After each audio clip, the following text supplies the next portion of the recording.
Hello बच्चों, कैसे हो आप सब लोग। उम्मीद करते हो आप लोग बहुत बढ़िया होंगे। ठीक है, और पढ़ाई भी बहुत बढ़िया चल रही होगी। तो आज हम शुरू करने वाले हैं अपना लेक्चर नंबर 4। ठीक है, चैप्टर का नाम था तुम्हारा sexual reproduction in a flowering plant. तो उसका लेक्चर नंबर 4 स्टार्ट करेंगे। और इसमें पार्ट रहेगा क्या, तुम्हारा टॉपिक रहेगा गायनोशियम। ठीक है, या इसको पिस्टल भी बोल सकते हो, कार्पल भी बोल सकते हो, और हिंदी वालों इसको क्या बोल सकते हो, इस तरीके से।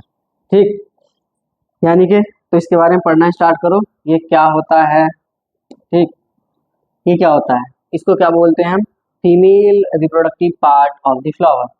तो गाइनोसियम को किस नाम से जानते हैं हम, female reproductive part of the flower. Female reproductive part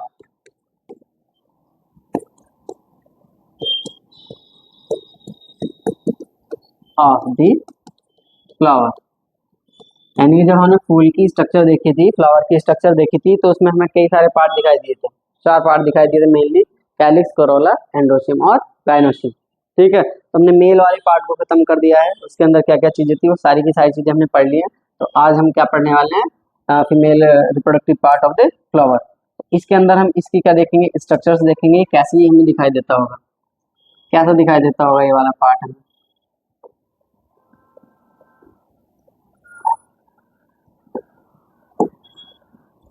ठीक, सबसे पहले इसके 3 पार्ट होते हैं। कितने पार्ट होते हैं, 3 पार्ट। हाँ, तो इस लाइन को हम यहाँ पे ऐड कर सकते हैं। It has mainly 3 parts. कितने पार्ट रहते हैं इसके पास में, 3 पार्ट्स। ठीक है, कौन कौन सा होता है, सबसे पहले हमें यहाँ पे दिखाई देता है कौन है, स्टिग्मा। कौन दिखाई देगा हमें, स्टिग्मा। सेकंड पे कौन दिखाई देता है, ये स्टाइल। और थर्ड ओवेरी। हिंदी में इसको बोल सकते थे हम वर्तिकाग्र, इसको वर्तिका। ठीक, और इसको हम क्या बोल सकते थे, अंडाशय। तो ये वाली चीजें इसके अंदर देखने को हमें मिलती है। और इस ओवरी के अंदर हम यहाँ पे देख सकते हैं कि एक ओव्यूल नाम की स्ट्रक्चर भी दिखाई देती है। वो टॉपिक आगे है, तो उस टॉपिक को हम तब कवर करेंगे कि इसके अंदर क्या हमें दिखाई देता है। इसके अंदर रहता है एक ओव्यूल। ठीक है ना। तो फीमेल रिप्रोडक्टिव पार्ट को क्या बोलते हो, गायनोशियम। इसको पिस्टल और कार्पल्स भी बोला जा सकता है। यानी कि ग्रुप ऑफ पिस्टल्स को क्या बोलते हैं, गायनोशियम बोलते हैं। ठीक है, ये हमारा सिंगुलर वर्ड है, ये प्लूरल वर्ड है। तो इसको भी अगर तुम नोट करना चाहते हो तो इधर को कर सकते हो। Group of pistol, group of pistol और कार्पल इज नोन एज गायनीशियम। इसके नाम से जाना जाता है, गायनीशियम के नाम से जाना जाता है। तो इसके पास 3 पार्ट थे, तीनों के तीनों पार्ट हमने नोट कर लिए हैं, स्टिग्मा, स्टाइल और ओवेरी। तो अब हम क्या देखने वाले हैं, ये स्टिग्मा का क्या फंक्शन होता है, स्टाइल का क्या फंक्शन होता है, और फिर ये ओवरी का क्या फंक्शन होता है। ठीक है ना, तो ध्यान से सुनते रहना, इनके फंक्शन नोट करेंगे हम। जैसे कि सबसे पहले अगर हम यहाँ पे नोट करके डाल दें स्टिग्मा के बारे में। ठीक है, स्टिग्मा। ठीक है, तो स्टिग्मा का जो मेन फंक्शन होता है, इसका फंक्शन होता है the landing platform of the pollen grains. ठीक, ये किस चीज के लिए लैंडिंग प्लेटफॉर्म की तरह से काम करता है, पॉलन ग्रेन्स के लिए। Landing platform for the pollen grains. अभी इसका मतलब समझ गए या नहीं, इसका मतलब क्या हुआ कि हमारे पास में जो मेल पार्ट ने जो पॉलन ग्रेन्स बनाए हुए थे, तो उन पॉलन ग्रेन्स को कौन रिसीव करता है, कौन रिसीव करता है, स्टिग्मा रिसीव करती है। ठीक है ना, तो ये पॉलन ग्रेन्स को क्या करने का प्लेटफॉर्म है, पॉलन ग्रेन को रिसीव करने का प्लेटफॉर्म। ठीक, दूसरा हमारे पास में क्या दिखाई दे रहा है यहाँ, दूसरा में क्या दिखाई दे रहा है, दूसरा दिखाई दे रहा है स्टाइल। ठीक है, तो हम इस स्टाइल का फंक्शन नोट कर लेते हैं यहाँ को। स्टाइल का फंक्शन नोट कर लेते हैं। ये जो स्टाइल हमें दिखाई दे रहा है, तो देखो ये स्टाइल तो केवल इतना सिंपल सा फंक्शन है कि जैसे ही हमारे पॉलिन ग्रेन स्टिग्मा पर आते हैं तो ये यहाँ पे क्या करेंगे, पॉलिन ट्यूब बनाना स्टार्ट करेंगे। तो ये जो पॉलिन ट्यूब हमारी जर्मिनेट करेगी और पॉलिन ट्यूब हमारी बनेगी, तो ये स्टाइल जो है इस पॉलिन ट्यूब को रास्ता प्रोवाइड कराता है। क्या, एक रास्ता प्रोवाइड कराता है। तो हम इसको नोट कर सकते हैं। क्या नोट कर सकते हैं, provide pathway for pollen tube. ठीक है, ये किस चीज के लिए रास्ता प्रोवाइड करा रहा है, ये जो पॉलिन ट्यूब हमारे यहाँ पे बनी, तो स्टाइल पॉलिन ट्यूब को रास्ता देती है। ठीक है ना। तो अब हमारे पास में थर्ड पार्ट क्या बचा है, ओवेरी। तो अब हम ओवेरी का फंक्शन लिखेंगे। तो ओवेरी का फंक्शन में क्या देखेंगे हम, यहाँ पे नोट कर लो इसको। ओवरी का क्या फंक्शन रहता है, सबसे पहले इसके बारे में जानो कि जो ओवरी होता है गायनोशियम का बेसल बल्ज पार्ट होता है। क्या रहता है, बेसल बल्ज पार्ट। बेसल का मतलब नीचे और बल्ज का मतलब फूला हुआ सा या उभरा हुआ सा। ठीक है, तो इसको क्या बोल सकते थे हम, basal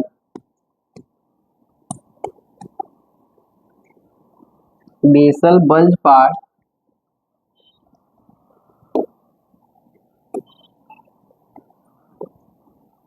basal bulge part of gynoecium. ठीक है, दूसरा क्या काम हो सकता है इसका, मतलब काम क्या हो सकता है, ये ओव्यूल को कंटेन करके रखता है। क्या करके रखता है, कंटेन ओव्यूल। इसको कंटेन करके रखता है, ओव्यूल को अपने अंदर रखता है। दूसरा फंक्शन क्या हो सकता है इसका, after fertilisation ovary converted into the fruits. ठीक है, तो ये ओवरी किस में कन्वर्ट हो जाती है, फ्रूट में। ओवरी कन्वर्ट इनटू फ्रूट, यानी कि फल में बदल जाती है। कब बदल जाती है, आफ्टर फर्टिलाइजेशन, यानी कि निषेचन के बाद ओवरी क्या बना लेती है, ओवरी बना लेती है फल। क्या बना लेती है, फ्रूट्स बना लेती है।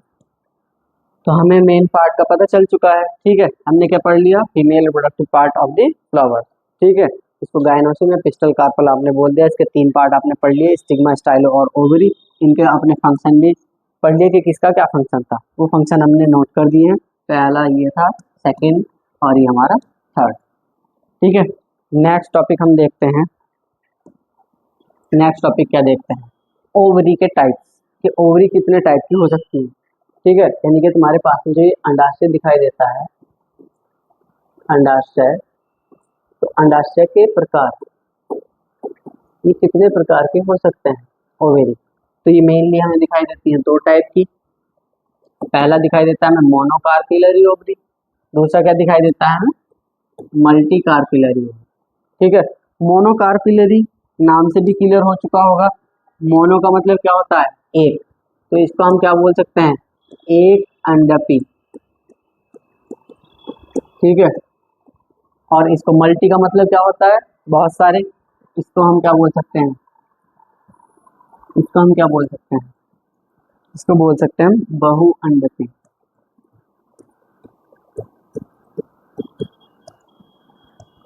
ठीक है, तो जनरल सा इसका मतलब समझो, इसका क्या मतलब निकलता है। मोनो का मतलब एक और कार्पल। ठीक है, ऐसे फ्लावर जिसके अंदर क्या हो, एक कार्पल प्रेजेंट हो। ठीक, उनको क्या बोल देंगे हम, मोनोकार्पिलरी। देखने में कैसा दिखाई देगा, देखने में केवल सिंगल ये इसी तरीके का दिखाई देगा, जिसके अंदर देखो एक ही क्या है, स्टिग्मा, एक स्टिग्मा है, एक ही स्टाइल है और एक ही ओवेरी। ठीक है, इनको क्या बोल दिया जाएगा, मोनोकार्पिलरी।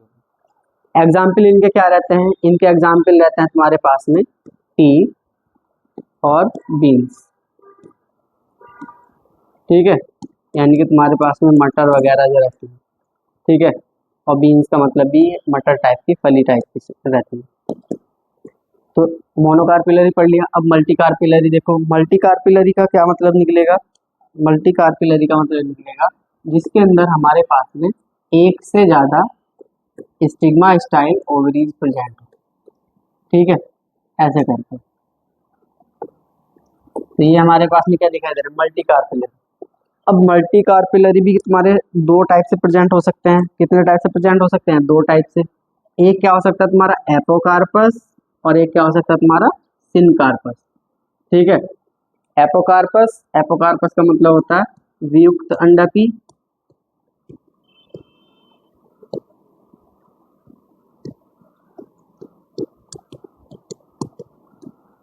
और सिनकार्पस का मतलब होता है युक्त अंडापी।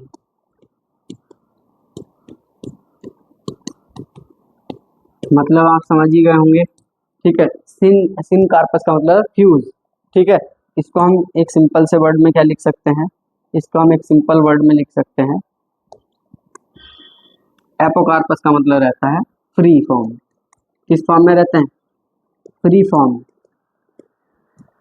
फ्री फॉर्म में जो हमारे पिस्टल कार्पल क्या रहे प्रेजेंट, और इसमें क्या रह सकते हैं? फ्यूज फॉर्म में रह सकते हैं। कैसी फॉर्म में रह सकते हैं? Fuse form. देखो समझो इसको, मल्टी कार्पिलरी में तुम्हारे पास में एक से ज्यादा पिस्टल और कार्पल प्रेजेंट थे, लेकिन इनकी कंडीशन दो बन सकती है। जब ये सारे के सारे क्या एक ही साथ में फ्यूज्ड हो, जुड़े हुए हो, तो इनको क्या बोल दिया जाएगा? Syncarpous condition. और जब ये अलग अलग हो, जब हम इनको अलग अलग पहचान सकते हो, तब इनको क्या बोल सकते थे? Apocarpous condition. तो तुम्हारी एनसीईआरटी के अंदर एक एग्जाम्पल दिया हुआ है। ठीक है, उस एग्जाम्पल से तुमसे क्वेश्चन पूछा जाता है कि एपोकार्पस का एग्जाम्पल बताओ और सिनकार्पस का एग्जाम्पल बताओ। तो तुम्हारे पास में जो एपोकार्पस का एग्जाम्पल रहता है वो रहता है मिचेलिया।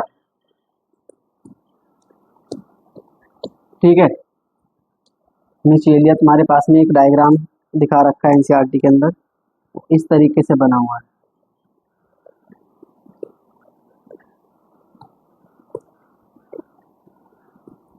ठीक है ना, इस तरह से कि सारे के सारे ये पिस्टल कार्पल्स हमारे पास में प्रेजेंट तो है। ठीक है, लेकिन ये फ्यूज है, मतलब कैसे हैं? फ्री फॉर्म में है। ये हमें अलग दिखाई दे रहा है, ये अलग दिखाई दे रहा है, ये अलग, ये अलग, ये अलग, ये सब के सब हमें कैसे दिखाई दे रहे हैं? अलग अलग दिखाई दे रहे हैं। तो ये क्या हो गया हमारे पास में? एपोकार्पस का एग्जाम्पल। लेकिन सिनकार्पस हमारे पास में और क्या होता है? हमारे पास में एक सिनकार्पस भी होता है। सिनकार्पस का एक एग्जाम्पल तुम्हारी एनसीईआरटी में दे रखा है, पेपेवर सोमेनिफेरम। पेपेवर सोमेनिफेरम, इसका कैसा डायग्राम दिखाया हुआ है एनसीईआरटी के अंदर? इसका डायग्राम दिखाया हुआ है तुम्हारा कुछ इस तरह से। ठीक है, ऐसे करके कि इसके अंदर एक से ज्यादा पिस्टल कार्पल प्रेजेंट है। ठीक है, एक से ज्यादा पिस्टल कार्पल प्रेजेंट है, पर वो सारे के सारे कैसी फॉर्म में है? फ्यूज फॉर्म में। कैसी फॉर्म में? फ्यूज फॉर्म में। यहाँ कैसी फॉर्म में है? ये फ्री फॉर्म में। ठीक है ना, तो आपको समझ में आ चुका होगा कि ओवरी के टाइप कितने होते हैं। तो ओवरी के टाइप हमें दो दिखाई दिए। ठीक है, मोनोकार्पिलरी ओवरी और मल्टी कार्पिलरी ओवरी। मोनोकार्पिलरी में क्या प्रेजेंट रहता है? एक ही पिस्टल कार्पल। क्या? एक ही पिस्टल या कार्पल प्रेजेंट रहेगा। एक ही पिस्टल कार्पल प्रेजेंट रहेगा। ठीक है ना, लेकिन ये जो तुम्हारे मल्टी कार्पिलरी में रहेंगे, इसमें मल्टीपल क्या रहेंगे? मल्टीपल पिस्टल कार्पल प्रेजेंस रहते हैं। ठीक है, पर ये दो तरीकों से प्रेजेंट हो सकते हैं, एपोकार्पस और सिनकार्पस। तो डायरेक्टली तुमसे नीट के क्वेश्चन ये पूछे जा चुके हैं। क्या पूछे जा चुके हैं? एपोकार्पस का एग्जाम्पल बताओ, सिनकार्पस का एग्जाम्पल बताओ। ठीक है, समझ में आ गया होगा। तो नेक्स्ट चलते हैं। नेक्स्ट क्या चलते हैं? अब हमारा एक बहुत बढ़िया टॉपिक स्टार्ट होने वाला है, जिसका नाम क्या है? Mega sporogenesis. ठीक है, मेगा स्पोरोजेनेसिस। जैसे तुमने पहले male reproductive part of the flower में पढ़ा था माइक्रो स्पोरोजेनेसिस, इसी तरह से हमें फीमेल रिप्रोडक्टिव पार्ट में क्या पढ़ना पड़ता है? Mega sporogenesis. तो देखो इसके नाम में भी कई सारे वर्ड छुपे हुए हैं, उनके नाम से मतलब हमें पता चल जाएगा। मेगा का मतलब क्या रहता है, मेगा का मतलब क्या रहता है, दीर्घ, यानी कि बड़ा। क्या मतलब रहता है इसका, दीर्घ। और स्पोर का मतलब रहता है बीजाणु, ठीक है। और जेनेसिस का मतलब क्या रहता है, किसी चीज का बनना, फॉर्मेशन होना, ठीक है। और बनने को ही तो कहते हैं जनन होना किसी चीज का, ठीक है। तो हम कह सकते हैं मेगा स्पोर के बनने की जो प्रोसेस होती है उसी को हम क्या बोलते हैं, मेगा स्पोरोजेनेसिस, ठीक है। तो नोट कर सकते हो इस चीज को, कर सकते हो नोट, तो लिख लो भाई इसको डेफिनेशन टाइप में। द प्रोसेस ऑफ फॉर्मेशन और फॉर्मेशन ऑफ मेगास्पोर, मेगास्पोर को क्या जानते हो तुम, फीमेल गैमेट,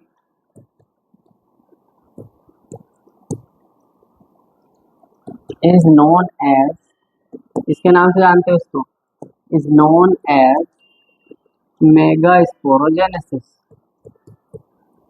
मेगास्पोरोजेनेसिस, ठीक है ना। तो मेगास्पोरोजेनेसिस को आपने जान लिया है। तो मेगास्पोरोजेनेसिस कैसे होती होगी फ्लावर के अंदर, अब हम वाला टॉपिक देखते हैं, ठीक। तो आइए इधर, हमने यहाँ पे क्या बना के रखा हुआ है, ऑलरेडी हमने एक डायग्राम बना के रखा हुआ है। और ये किस चीज को रिप्रेजेंट कर रहा है, या तो पिस्टल को, या कार्पल को, या हम कह सकते हैं गायनोशियम को। किस चीज को, गायनोशियम को। अब देखो ये इसमें स्टिग्मा है, और ये इसमें स्टाइल है, और ये ओवेरी वाला पोर्शन है, ठीक है। लेकिन ओवेरी के अंदर आप लोग देख पा रहे होंगे कि इसके अंदर हमें बहुत सारे क्या दिखाई दे रहे हैं, सेल्स दिखाई दे रहे हैं। क्या दिखाई दे रहे हैं, सेल्स दिखाई दे रहे हैं। सेल्स कह सकते हो, टिश्यूज कह सकते हो। तो हम इन वाली सेल्स को एक स्पेशल नाम दे देते हैं, क्या नाम दे देते हैं, न्यू सेलस सेल्स। कौन सी सेल, न्यू सेलस की सेल्स, ठीक है। तो अब देखो इसी ओवरी के अंदर ये जो सेल्स दिखाई दे रही है, न्यू सेलस की सेल्स, इन्हीं सेल के अंदर कुछ चेंजेस आएंगे, और उन्हीं में क्या होगी, मेगास्पोरोजेनेसिस, यानी कि उन्हीं से हमारा क्या बनेगा, एक मेगास्पोर बनेगा, जिसको हम क्या नाम दे देंगे, फीमेल गैमेट, ठीक है। तो देखते हैं प्रोसेस, देखते हैं कैसे वो प्रोसेस कंप्लीट होगी। तो इसके अंदर से मुझे ये इनमें से कोई एक सेल लेनी पड़ेगी, ठीक है। न्यू सेलस की कोई एक सेल क्या करनी पड़ेगी, मुझे यहाँ से लेनी पड़ेगी। तो यहाँ से मैं क्या करूँगा, यहाँ से मैंने एक सेल आपके पास में ले ली। क्या ले लिया मैंने, यहाँ से एक सेल ले लिया। तो इस एक सेल का मैं क्या नाम रखूंगा, इसका नाम रखूंगा मैं one megaspore mother cell. क्या नाम रख देंगे, मेगा स्पोर मदर सेल, क्योंकि भाई इससे क्या बनाना है तुम्हें, मेगा स्पोर बनाना है ना। तो ये मेगा स्पोर मदर सेल के नाम से जानी जाएगी। शॉर्ट में क्या लिख सकते हो इसको, MMC, ठीक है। और इस सेल की क्या क्या विशेषताएं हो सकती हैं, ठीक है। इसकी विशेषताएं हो सकती है कि 2n रहेगी, यानी कि डिप्लॉयड रहेगी, ठीक। तो अब इस सेल्स के अंदर क्या होगा, थोड़ा सा शेप साइज इंक्रीज करेगा इसका, डिवीजन करने से पहले। तो शेप साइज इसका थोड़ा सा इंक्रीज हो जाएगा, शेप साइज इसके इंक्रीज हो गए हैं, साइटोप्लाज्म वगैरह इसके अंदर बढ़ चुका है। लेकिन अब इसके अंदर होने वाला है मियोसिस। क्या होने वाला है, मियोसिस। और आप लोगों को पता होगा मियोसिस की प्रोसेस 2 स्टेप में कंप्लीट होती है, ठीक है। कौन कौन से 2 स्टेप्स आते हैं इसके अंदर, एक तो आता है मियोसिस फर्स्ट, और एक क्या आता है, मियोसिस सेकंड, ठीक है। तो अब इसके अंदर क्या स्टेप होने वाला है, इसके अंदर डिवीजन स्टार्ट होने वाला है। कौन सा डिवीजन, मियोसिस वाला डिवीजन। और मियोसिस की कौन सी स्टेप्स, मियोसिस फर्स्ट। क्या होगा, मियोसिस फर्स्ट। अगर आप लोग जानते हो, ठीक है, क्या जानते हो, हाँ भाई क्या जानते हो, अगर तुम लोग जानते हो कि मियोसिस के फर्स्ट स्टेप में हमारे पास में कितनी सेल्स बनती हैं, 2 सेल्स। तो इससे हमारी कितनी सेल्स बन जाएंगी, 2 सेल्स बन जाएंगी। और ये सेल्स कैसी होती हैं, हैप्लोइड। कैसी सेल रहती है, ये हैप्लोइड, ठीक। अब इसके अंदर फिर से एक बार मियोसिस होगा, और ये वाला मियोसिस कौन सा बोलेंगे हम इसको, मियोसिस सेकंड। क्या बोल देंगे हम इसको, मियोसिस सेकंड, ठीक है ना। अब मियोसिस सेकंड होने वाली है भाई इसके अंदर। मियोसिस सेकंड में क्या होगा, अभी ये जो दो सेल तुम्हारे पास में दिखाई दे रही हैं, इनमें से ये वाली सेल भी दो और नहीं बना लेगी और ये और दो नहीं बना लेगी। तो टोटल ओवरऑल हमारे पास में कितनी सेल्स बन जानी है, टोटल हमारे पास में बन जानी है 4 हैप्लॉइड सेल्स। ठीक है, ये सारी की सारी कैसी रहेंगी, हैप्लॉइड सेल्स रहेंगी। अब देखो ये चारों के चारों तुम्हारे पास में एक ही साथ जुड़े हुए दिखाई दे रहे हैं और ये बन क्या रहा है, हमारे मेगास्पोर बनने वाले हैं। ठीक है, तो इनको हम चारों को एक साथ एक कंबाइन नाम दे देंगे और वो नाम क्या रखेंगे हम इसका, भाई है कैसी है ये मेगास्पोर है ना, तो इनको क्या नाम दे देंगे हम, मेगास्पोर। और ये कितनी है, कितने हैं नंबर में, 4 है, तो इनको नाम दे देंगे मेगास्पोर टेट्रा। क्या नाम दे दिया इसको, मेगास्पोर टेट्रा।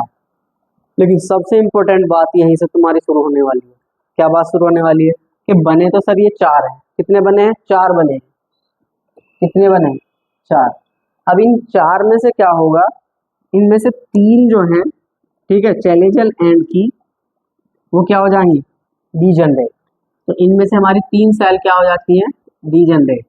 कौन सी सेल, 3 सेल क्या हो गई, डीजनरेट। 4 में से हम क्या नोट कर सकते हैं, 4 में से 3 सेल डीजनरेट हो जाती है।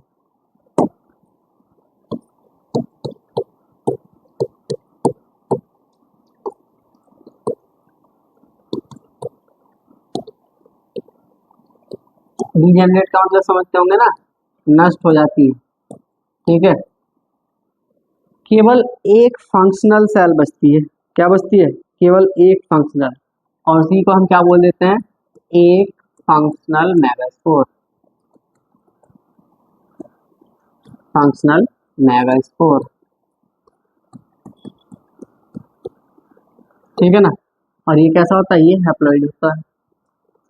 अब हम क्या करेंगे, इस एक फंक्शनल मेगास्पोर को उठाएंगे और इसके अंदर देखेंगे कि मेगास्पोर कैसे बनेगा या इससे एम्ब्रियो सैक कैसे बनेगा। ठीक है, तो कैसे बनेगा भाई, इसको उठा के लेके आएंगे और रख देंगे यहाँ। ठीक है, कहाँ रख देंगे, यहाँ। अब देखो यहाँ रखने से पहले इसका डायग्राम बना लो यहाँ पे। ठीक है, तो अब यहाँ पे देखो, यहाँ पे तुम्हें क्या दिखाई दे रहा है, इसके अंदर केवल एक ही न्यूक्लियस दिखाई दे रहा है। ठीक है, लेकिन इसके न्यूक्लियस के अंदर अब क्या होने वाला है, डिवीजन। तो इसके अंदर जो डिवीजन होगा वो होगा माइटोसिस। कौन सा वाला डिवीजन होगा, माइटोसिस। हाँ, माइटोसिस, माइटोसिस का डिवीजन होगा। माइटोसिस डिवीजन में क्या होता है, एक सेल से दो नई सेल्स बनती हैं। तो यहाँ पे हमारा जो हैप्लॉइड न्यूक्लियस दिखाई दे रहा है, हैप्लॉइड न्यूक्लियस जो दिखाई दे रहा है, ये न्यूक्लियस कितने हो जाएंगे, डबल। क्या हो जाएंगे, डबल। तो भाई यहाँ पे हमें जो न्यूक्लियस दिखाई देने लगे, कितने दिखाई देने लगे, 2।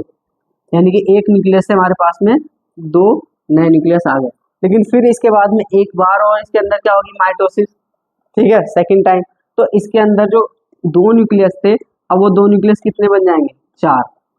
और ये जो न्यूक्लियस हैं, ठीक है, ये फिर से एक बार डिवीजन करेंगे और ये अब टोटल कितने न्यूक्लियस बना चुके हैं, ये बना चुके हैं 8 न्यूक्लियस।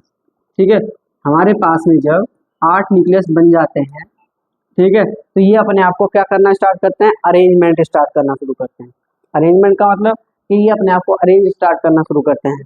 इनमें से 3 न्यूक्लियस क्या हो जाते हैं, ऊपर की तरफ, और 3 न्यूक्लियस हमारे नीचे की तरफ, और 2 न्यूक्लियस हमारे बीच में आके क्या हो जाते हैं, अरेंज हो जाते हैं। ठीक है, समझ में आ गई होगी। तो ये वाली जो हमारी स्ट्रक्चर हमें देखने को मिलती है, इसको हम बोलते हैं एम्ब्रियो सैक। क्या बोल देते हैं हम इसको, एम्ब्रियो सैक। क्या बोल देते हैं इसको हम, एम्ब्रियो सैक। और हिंदी में बोल देते हैं इसको भ्रूण कोश। क्या बोल देते हैं, भ्रूण कोश। तो समझ गए होंगे एक फंक्शनल मेगास्पोर या एम्ब्रियो सैक की स्ट्रक्चर कैसी होती है और ये कैसे बन के आता है। तो इसको एक बार फिर से देखो। सबसे पहले हमारे पास में ओवरी थी, ओवरी के पास में हमारे न्यूसेलस की सेल थी। इनमें से हमने एक मेगास्पोर मदर सेल को निकाल लिया, उसने अपना शेप साइज को इंक्रीज करा और उसके अंदर क्या हुआ, मियोसिस फर्स्ट। मियोसिस फर्स्ट के बाद में हमारे पास में 2 नई सेल बन के आई, हैप्लॉइड सेल्स। फिर इनके अंदर मियोसिस सेकंड हुआ। मियोसिस सेकंड के बाद में हमारे पास में 4 मेगास्पोर सेल बनी। इनमें से चारों का हमने एक साथ क्या नाम बोल दिया, मेगास्पोर टेट्राड बोल दिया। लेकिन इनमें से क्या देखने को मिला हमें कि ये जो 4 सेल बनी है, इनमें से 4 सेल हमारी 4 सेल में से 3 सेल क्या हो गई है हमारी, डीजनरेट हो गई है। कितनी सेल, 3 सेल डीजनरेट हो गई है, खत्म हो गई है। बची कितनी है, केवल एक सेल बची है। ठीक है, तो ये चैलेंजल एंड की खत्म हो जाती है और माइक्रोपाइलर एंड का केवल एक सेल बचती है, जिसको हम क्या बोल देते हैं, एक फंक्शनल मेगास्पोर। ठीक है, तो एक फंक्शनल मेगास्पोर से ही अब आगे क्या करना है, हमें एम्ब्रियो सैक तक जाना है। तो इसको हमने यहाँ से उठाया, इसको रखा है यहाँ पे। इसके अंदर हमें एक न्यूक्लियस दिखाई दे रहा है, जिसको हमने क्या बोल दिया, हैप्लॉइड न्यूक्लियस। अभी इसके न्यूक्लियस के अंदर क्या होता है, डिवीजन स्टार्ट होता है। ठीक है, कौन सा डिवीजन, माइटोसिस, समसूत्री विभाजन। क्या बोलते हैं इसको, समसूत्री विभाजन यहाँ पे स्टार्ट होता है। तो एक न्यूक्लियस से पहले 2 न्यूक्लियस बनेंगे, फिर 2 न्यूक्लियस से 4 न्यूक्लियस बनेंगे, और 4 से फिर 8 न्यूक्लियस बनेंगे। ठीक है, इसके अंदर कितने हैं, 2, इसके अंदर 4 और ये 8। फिर ये 8 न्यूक्लियस अपने आप को क्या करेंगे, अरेंजमेंट करेंगे, और अरेंजमेंट करने के बाद में 3 ऊपर की तरफ चैलेंजल एंड पे चले जाएंगे, 3 हमारे माइक्रोपाइलर एंड पर आ जाएंगे, और 2 हमारे बीच में पोलर न्यूक्लियाई आकर बन जाएंगे।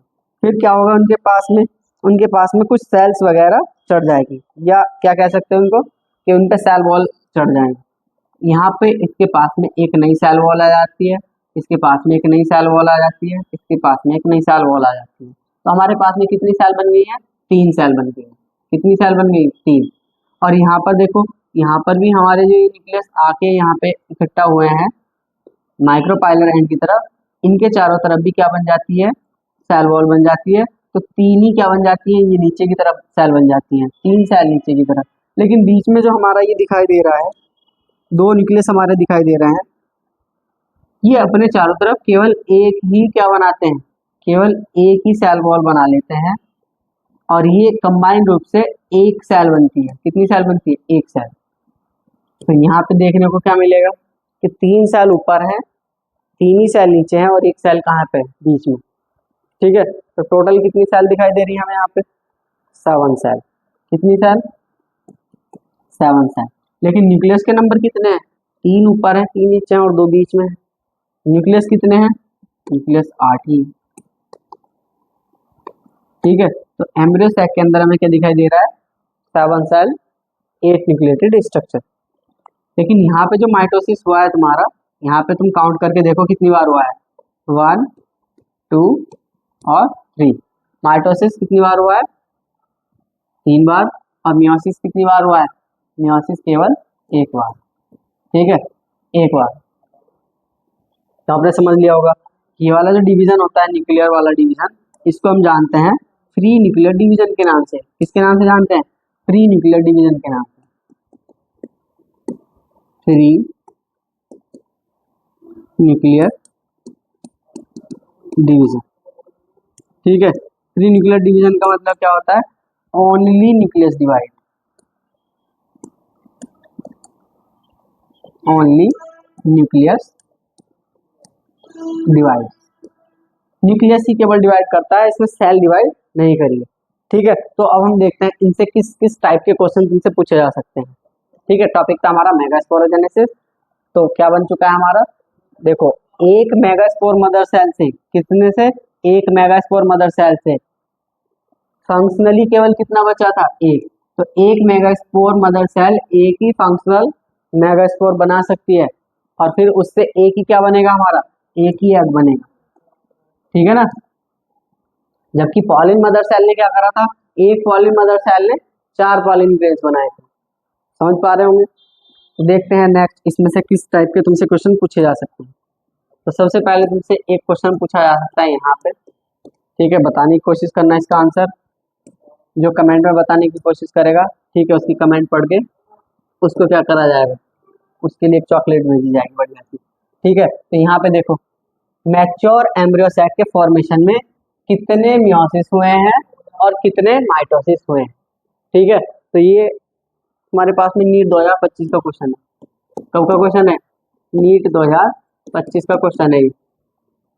तो करके दिखाओ इसको, पीछे जाओ और इसको देखो कितनी बार मियोसिस हो रहा है। मियोसिस हो रहा है केवल एक बारी। मियोसिस कितनी बारी हो रहा है, एक बारी। लेकिन माइटोसिस कितनी बारी हो रहा है, 1, 2, 3, 3 बार माइटोसिस हो रहा है। ठीक है ना, तो इसका आंसर हमें पता चल गया है यहाँ से। क्या पता चल गया कि सर मियोसिस तो होता है सर एक बारी, मियोसिस होता है सर एक बारी, और सर माइटोसिस होता है, माइटोसिस होता है सर 3 बार। तो देखो सिंपली आपने नीट 2025 का क्वेश्चन सॉल्व कर दिया है। अगर तुम कॉन्सेप्ट इसी तरीके से समझते रहे ना, ठीक है, सारे के सारे नीट लेवल के क्वेश्चन क्या हो जाएंगे तुम्हारे, फिनिश हो जाएंगे। ठीक है, मोर देन इनफ रहेगा तुम्हारा ये कंटेंट। यहाँ पे जाओ, अब एम्ब्रियो सैक में कितने सेल्स और फिर उसके अंदर कितने न्यूक्लियस हमें दिखाई देते हैं। क्या कर पाओगे इस क्वेश्चन को? ठीक है, जवाब दो इसका। एम्ब्रियो सैक के अंदर कितने न्यूक्लियस हैं और कितनी सेल्स होती हैं? तो अभी हमने एम्ब्रियो सैक की स्ट्रक्चर देखी है, उसमें क्या दिखाई दिया है, 3 न्यूक्लियस ऊपर की तरफ है, 2 न्यूक्लियस बीच में है और 3 न्यूक्लियस नीचे की तरफ है। तो टोटल न्यूक्लियस कितने दिखाई दे रहे हैं? 8 न्यूक्लियस या 8 न्यूक्लिएटेड। और सेल्स कितनी दिखाई दे रही हैं भाई? देखो ये वाली जो सेल्स यहाँ पे दिखाई देते हैं न्यूक्लियस, इनके चारों तरफ एक बन जाएगी लेयर, एक सेल वॉल, 3 सेल वॉल। तो यहाँ पे बन गई हमारी 3 सेल। कितनी सेल बन गई है? 3 सेल। लेकिन ये जो बीच में दिखाई दे रहा है 2 न्यूक्लियस, ये अपने चारों तरफ एक ही सेल वॉल बनाते हैं, तो ये कितनी बनती है? 1 सेल। लेकिन ये जो नीचे की तरफ हमें दिखाई दे रहा है, ये अपने चारों तरफ बनाएंगे अलग, ये अलग और ये अलग, तो 3 ही सेल क्या हो जाएंगे नीचे। तो अब काउंट करके देखो कितनी सेल बन गई है हमारे पास में, टोटल बन गई है 7 सेल। तो मैच्योर एम्ब्रियो सैक यानी कि भ्रूण कोश, ठीक है, क्या कह सकते हो उसको? भ्रूण कोश। तो मैच्योर एम्ब्रियो सैक के अंदर 7 सेल होती हैं और 8 न्यूक्लियस होते हैं। और तुमसे बता दें ये क्वेश्चन जो है तुम्हारा, ये क्वेश्चन आ चुका है नीट 2017 में, नीट 2020 में और नीट 2021 में। क्लियर?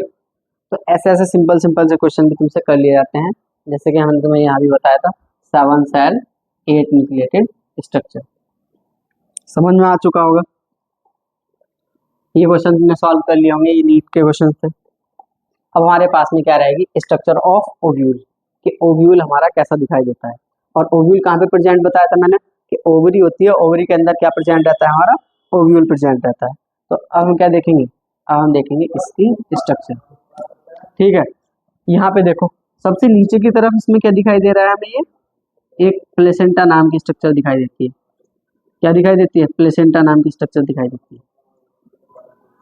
जैसे आपने प्लेसेंटा का नाम सुना होगा कि प्लेसेंटा हमारे मदर के अंदर भी बनती है। जब हम लोग अपने मदर के यूट्रस के अंदर थे तो हम किससे कनेक्ट थे? हम प्लेसेंटा से कनेक्ट थे। और ये प्लेसेंटा हमें क्या प्रोवाइड कराता था? ये न्यूट्रिशन प्रोवाइड कराता था। ठीक है, तो ये प्लेसेंटा होती है और क्या प्रोवाइड कराएगा इसको भी? ये इसको न्यूट्रिशन प्रोवाइड कराएगा। क्या प्रोवाइड कराएगा? न्यूट्रिशन। लेकिन पहले मैं तुमसे बता दूं, ये जो डायग्राम तुम देख पा रहे हो, कभी आपके समझ ना आए, ये डायग्राम ऐसे होता है।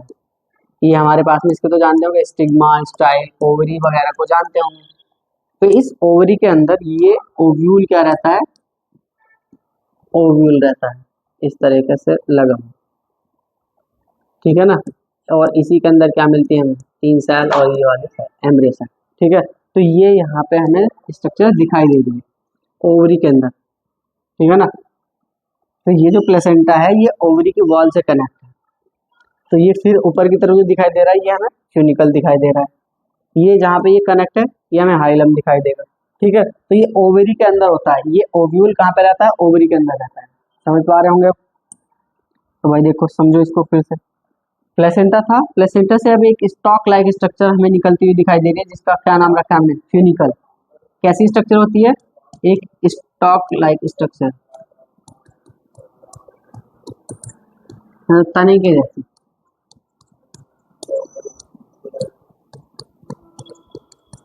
तने के जैसी स्ट्रक्चर जो प्लेसेंटा से ओव्यूल को जोड़कर रखती है। अब देखो ये जो फ्यूनिकल है तुम्हारा, इसके 2 अटैचमेंट बनेंगे। एक अटैचमेंट इसका बनेगा प्लेसेंटा के साथ में और एक अटैचमेंट बनेगा इसका, ठीक है, ओव्यूल के साथ में। तो अब तुमसे क्वेश्चन पूछा जाता है कि फ्यूनिकल फ्यूनिकल ओव्यूल से किस पार्ट से जुड़ा रहता है? तो ये किस पार्ट से जुड़ा हुआ है यहाँ पे?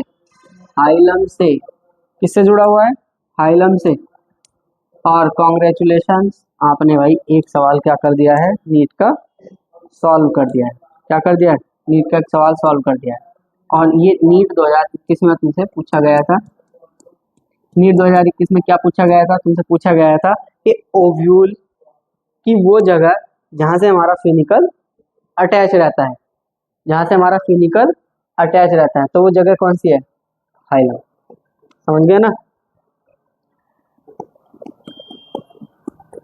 अटैचमेंट साइड ऑफ ओव्यूल, ठीक है, क्या रहती है? ये हाइलम, ठीक है ना। इसको हम किसके नाम से जानते हैं? हाइलम के नाम से जानते हैं। क्लियर हो चुका होगा? हाँ भाई, क्लियर हो चुका होगा। नेक्स्ट, नेक्स्ट क्या हमें दिखाई दे रहा है? हमें दिखाई दे रहा है, ठीक है, इंटीग्यूमेंट्स दिखाई दे रहा है। इंटीग्यूमेंट्स का मतलब कि जो एम्ब्रियो सेक अंदर की तरफ में बना हुआ है, तो इसके चारों तरफ हमें ये वाली स्ट्रक्चर्स दिखाई दे रही होंगी। क्या दिखाई दे रही होंगी? हमें ये वाली स्ट्रक्चर्स दिखाई दे रही होंगी कि सर एक तो हमें ये दिखाई दे रहा है कि कुछ कवरिंग जैसी स्ट्रक्चर आ रही है, ठीक है ना। और फिर सर एक और हमें दिखाई दे रही है, एक और कवरिंग जैसी स्ट्रक्चर चारों तरफ से। फिर सर ये वाली हमें स्ट्रक्चर दिखाई दे रही है, ठीक है, इसने एम्ब्रियो सैक को अंदर से कवर कर रखा है। और एक ये वाली स्ट्रक्चर हमें दिखाई दे रही है सर। हाँ तो सर ये जो हमें ये आउटर दिखाई दे रही है, तो इसको हम आउटर इंटीग्यूमेंट बोलेंगे। और ये जो हमें अंदर की तरफ दिखाई दे रही है, इसको हम क्या बोलेंगे? इनर इंटीग्यूमेंट, ठीक है। ये हमारा आउटर, ये हमारा इनर। आउटर इंटीग्यूमेंट और इनर इंटीग्यूमेंट, जैसे इन्होंने नाम भी दिया है, इनर इंटीग्यूमेंट जो अंदर की तरफ है ये वाला, और ये आउटर इंटीग्यूमेंट, ठीक है। तो समझ गए होंगे आउटर इंटीग्यूमेंट और इनर इंटीग्यूमेंट के बारे में। हाँ, अब फिर इसके बारे में जानो। बीच में जो ये स्ट्रक्चर हमें दिखाई दे रही है यहाँ पे, ये मैंने तुम्हें पहले ही पढ़ा चुका हूँ पीछे, ठीक है। कि बीच में जो इसकी स्ट्रक्चर दिखाई देती है ओव्यूल के बीचों बीच, इसको हमने क्या नाम दिया हुआ है? Embryo sac. क्या नाम देते थे इसको? Embryo sac. और एम्ब्रियो सैक की स्ट्रक्चर अभी तुमने देखी थी, क्या देखा था उसके अंदर हमने? कि 3 सेल ऊपर की तरफ अरेंजमेंट हुई थी, जिनको हमने क्या नाम दिया था? Antipodal cells. क्या नाम दिया हुआ है? Antipodal cell. 3 सेल हमारी नीचे की तरफ अरेंजमेंट हुई थी, इनको हम एक कंबाइंड रूप से नाम बोल सकते हो एग एपरेटस। इनमें 2 सेल्स क्या रहती है? हमारी सिनर्जिड सेल्स। 2 कैसी रहती है? Synergid cell. और इनके मिडल में, बीच में एक सेल रहती है जिसको हम एग सेल बोल देते हैं। क्या बोल देते हैं? एग सेल बोल देते हैं। क्लियर? लेकिन हाँ, बीच में इसमें 2 न्यूक्लियस भी तुम्हें दिखाई दिए थे, जिनको हम सेकेंडरी न्यूक्लियस या पोलर न्यूक्लियाई के नाम से जानते हैं। किसके नाम से जानते हैं? पोलर न्यूक्लियाई या ध्रुवीय केंद्र। ध्रुवीय केंद्रक, ध्रुवीय केंद्रक के नाम से इनको जानते हैं, पोलर न्यूक्लियाई या ध्रुवीय केंद्रक।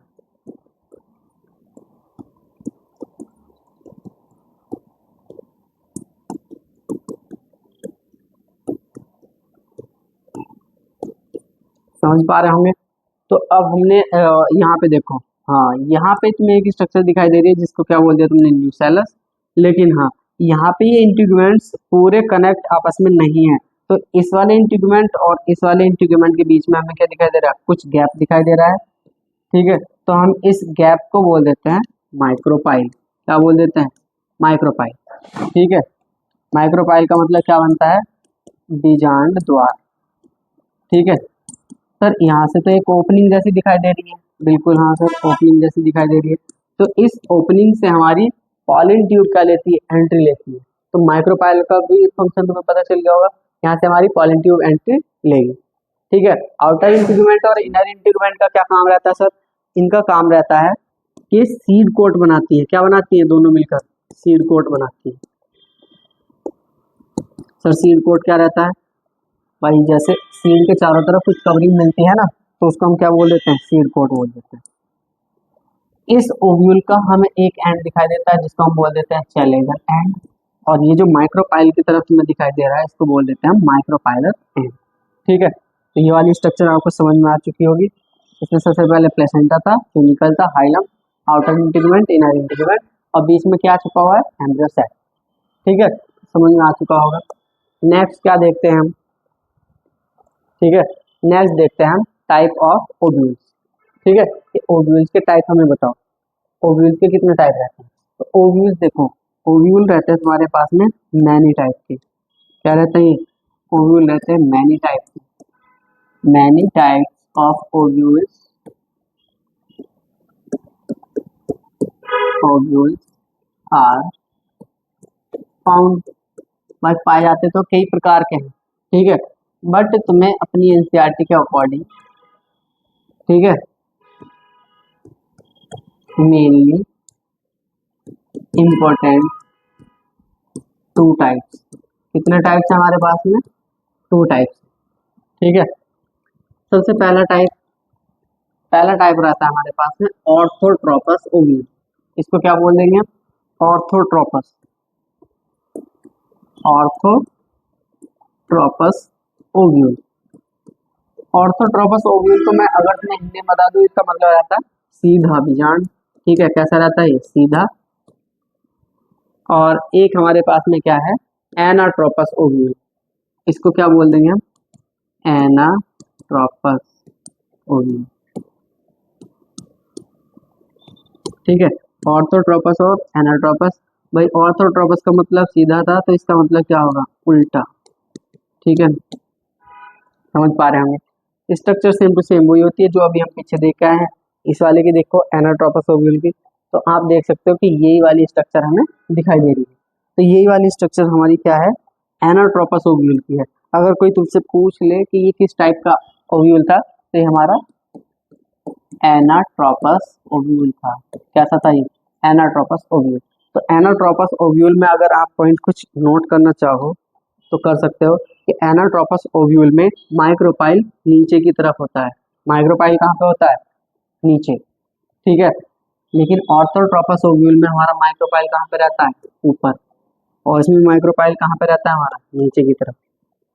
ठीक है, तो इसमें देखो, इसमें हमारी एग सेल्स वगैरह कहाँ पे दिखाई गई है, नीचे की तरफ ही दिखाई दी है, लेकिन इसमें एग सेल हमारी कहाँ पे आ गई है, ऊपर की तरफ। तो एग एपरेटस, एग एपरेटस ऊपर की साइड में, कहाँ पे ही, अपर साइड में। ठीक है, लेकिन इसमें एग एपरेटस कहाँ पे है, एग एपरेटस लोअर साइड। ठीक है ना, तो यही चीजें रहती। तो ये वाला हमारे पास में टॉपिक था, और ये हमारा टॉपिक क्या हो चुका है, आज फिनिश हो चुका है। ठीक है, उम्मीद करते हैं समझ में आया होगा। तो वही इस चैनल से बने रहें, चैनल को लाइक करें, सब्सक्राइब करें, ठीक है, और जुड़े रहें। Thank you.